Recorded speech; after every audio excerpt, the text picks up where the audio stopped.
guys, welcome to a book haul. This should be my last video in this house. When this goes live, the next day after this is both my birthday and moving day. So if all goes well, my next video should be in a different location. So today I thought I would share a book haul. I've been kind of like squirreling books away for like a month and a half, just little purchases here and there that I want to share with you today. These are, like usual, mostly either from Book Outlet. I made a purchase, bought some homeschool stuff, added a little bit for myself in there, and then thrift stores. Mostly, that's mostly where they're from. There are a few exceptions which I will expand on as we go. Once again, I didn't take the time to like separate this by genre, nothing like that. You're just gonna get them in random order. This first one I actually got back in the middle of April when we went to the Acts 29 conference. The conference was a global conference, and so everyone that was not from the United States but was a global partner got a $10 gift card to 10 of those. They had a little bookstore set up there, and so I used my gift card and then a little bit more to get an Alyssa Childers book, Live Your Truth and Other Lies, Exposing Popular Deceptions That Make Us Anxious, Exhausted, and Self-Obsessed. So this is a Christian nonfiction book. I shared another one of her books in my last book haul. I have not read it yet, but when I was looking through the books that were available at the bookstore that was there, I really wanted to find a book that would do double duty, one that I could read and then one that my daughter could read as well.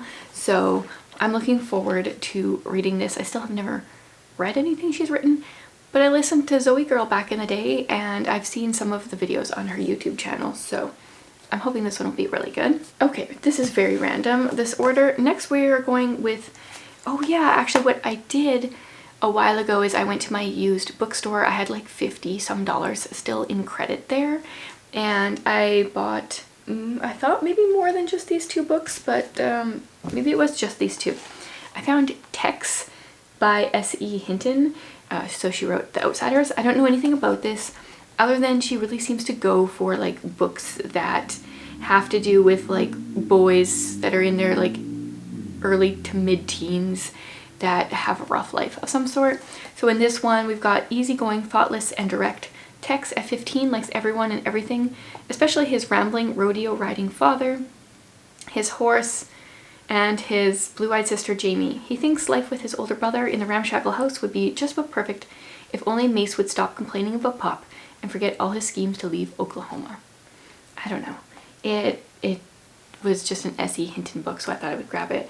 And like this motorbike really brings me back to like something my dad used to have. Even the hairstyle in this photo, it really brings me back. Another book that I found when I was at the used bookstore was I Am David.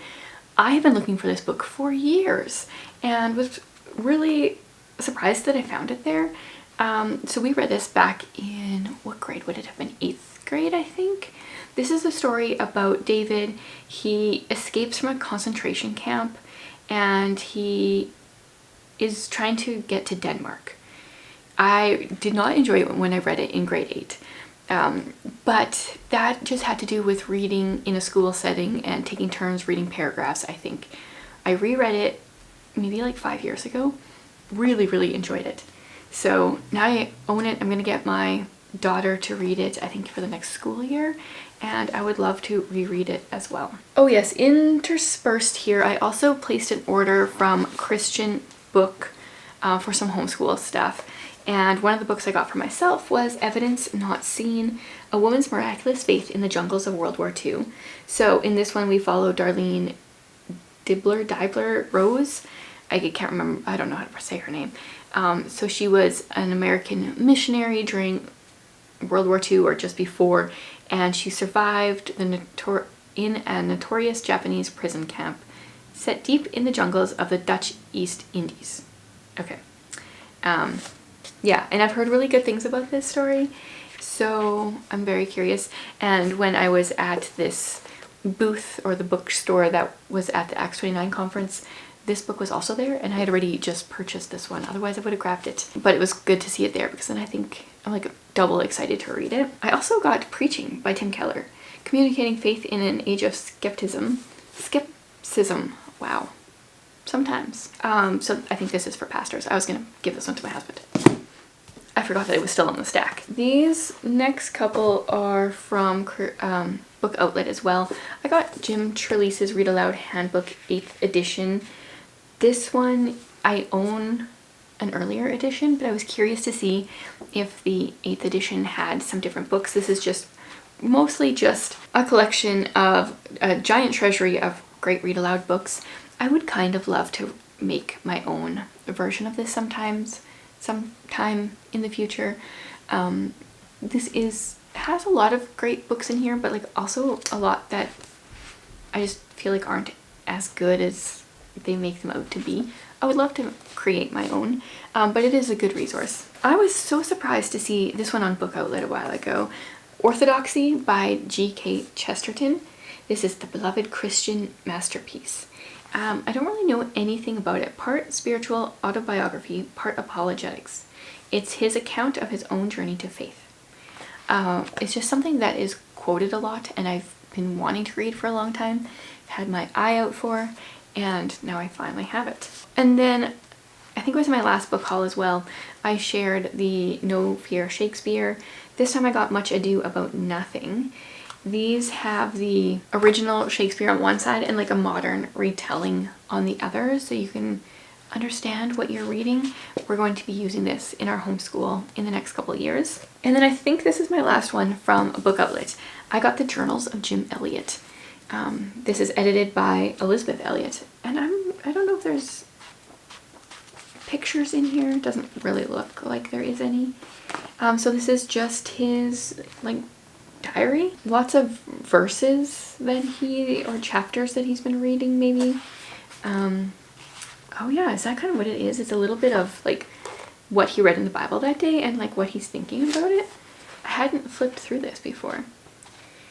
His story is a very interesting one, one that I've enjoyed reading for years, and so I thought I would grab that. A few books sent to me by the authors and publishers. I got book 2 in the Turum archive by Janelle Leanne Schmidt. So book 1 is The Orb and the Airship. I read that March or February, and now I got book 2, Mantles of Oak and Iron. So I don't want to say anything about book 2 because it's book 2, but in book 1 we have 2 friends that are going off to university, and their airship gets attacked by some pirates, and one of the pirates is another one of our perspectives.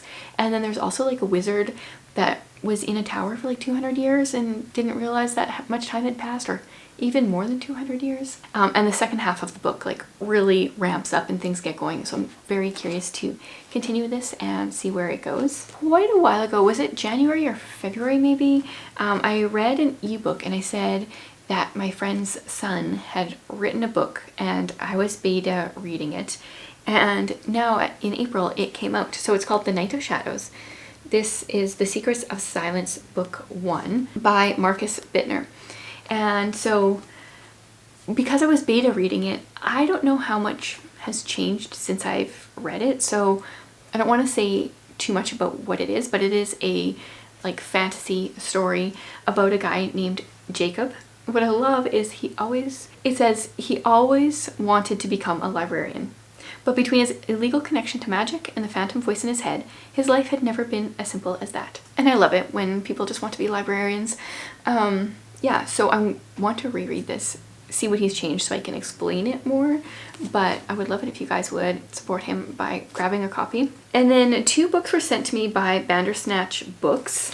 We've got Rosefire. Both of these books are fantasy stories. Oops. Ooh, cool. Stickers are falling out just to show you. So the back of this one says, perhaps it is a coincidence that Anya arrived on Karan's doorstep without a past and with great skill in magic, the same night that Crown Prince Lauren died. But Karan is not certain she believes in coincidence anymore. That sounded interesting to me. I got to choose a couple of their books, so I chose that one. And then the other one I chose is Exile. This is book 1 in the Daughter of Arden series, and it was a Realm Maker Award finalist. I just learned about realm makers like in the last few months, and there are so many good books that make their lists, so that's always a good sign for me. Like always, as in the last few months when I heard about it. The quote at the top here is, "I will give you 3 days in which to choose your fate." No matter what choice Maylene made, it appeared bondage was the life her father laid before her. So this is a retelling of the Grimm's fairy tale Maid Maylene, and war advances on the nation of Arden. To keep Princess Maylene safe, the kings give her 2 options: marriage to a prince she doesn't love, or retreat in a tower protected by the work of a stone sage. I've never read Maid Maylene, so that's interesting. I feel like there's 3 books in this series, but maybe there's not, and maybe they're not done. I'm not sure, but I'm excited to try book 1. Okay, the rest of them are thrift store finds. So I found Johnny by Johnny Erickson Tada. This edition is so old it doesn't have her married name in it. And so I think this is like the original story. I remember, I think we read it in grade 6. This edition is from 1980. Wow. And I've always wanted to reread it. I honestly was just starting to look for a copy, and the very next time I went to the thrift store, I found not only this, but I found a step further. Now this one's by Johnny Erickson Tada. So if you don't know her story, there was a diving accident at, what age? 17, that left her totally paralyzed from the neck down. And I think this is the story of her struggle to accept and adjust to her handicap and find meaning in her life. And she is a painter, and she uses a paintbrush with her mouth. Very, very talented. And so I'm assuming this one just kind of continues her story. I don't really know, but excited to own these. I can't believe I found them like when I just started looking. I also found The Case for Christ by Lee Strobel. I would like to collect all of his books. Both my kids are reading, is it A Case for Christ? Yeah, I think so. But the student edition. And so I wanted the full editions of his books, as well as probably student editions for the earlier years as well. But I got that. Then I found a Miss Reed book. I'm still not convinced I will like her stuff. I tried Village School last summer and I couldn't get into it, but I wouldn't mind trying again. This is The Christmas Mouse, and it is super short, just over 100 pages. Don't know anything about it, but I couldn't pass that one up. I also found 70 Great Christians, the story of the Christian church. We are doing some church history in our homeschool right now. This cover is really gross. I need to wipe it. We're doing some church history right now, and a lot of these people are covered in the book that we're doing, but this one was $1, and there's some people in here that are not in our other book.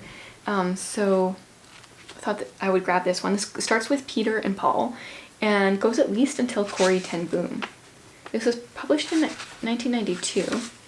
Yeah, Corrie ten Boom is the latest person in here. So I'm excited to add that to the collection after I clean it.